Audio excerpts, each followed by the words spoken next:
che non è che con questi bandi per dare delle risorse mirate a quello che può essere quello che ho detto poco fa, cioè al rinnovo di una struttura, di un'attività, di un negozio, di un bar o quant'altro, ma possono essere un piccolo aiuto, piccolo o grande che sia, un aiuto a queste attività per poter dar sì quella sterzata, quel rinnovamento, quella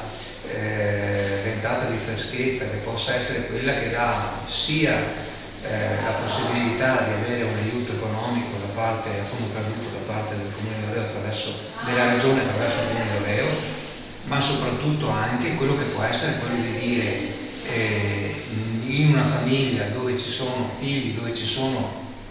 c'è la possibilità del cambio generazionale sotto il punto di vista anche di forza lavoro,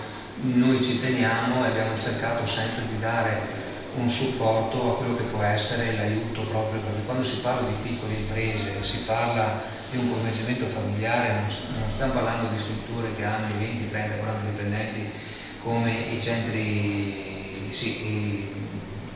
i parchi dove ci sono 50 negozi. Complessivamente mette a disposizione in questa edizione 56.000 euro. Quindi vuol dire che funziona anche da moltiplicatore per quanto riguarda gli investimenti,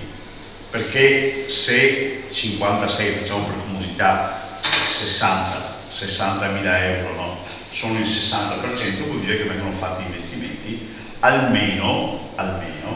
per 100.000 euro sul territorio. E quindi questa qua è una spinta verso la innovazione e l'adeguamento, diciamo, di quelle che sono le attività, su cui la Regione dice: se ci credi tu che fai l'investimento, ci credo anch'io e ti do questa quota, diciamo che è una quota a fondo perduto. A chi la dà questo, cioè chi può partecipare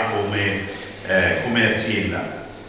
Per dirla con una parola, potremmo dirla così: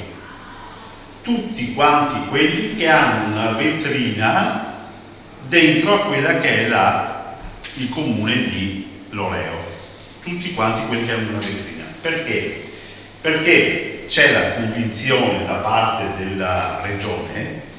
che questi esercizi piccoli, tradizionali, di vicinato, non solo hanno un rilievo economico, ma hanno anche un rilievo sociale, perché diventano il punto dove i consumatori vanno con cadenza quasi quotidiana, si trovano, si tessono delle relazioni che tengono su il paese.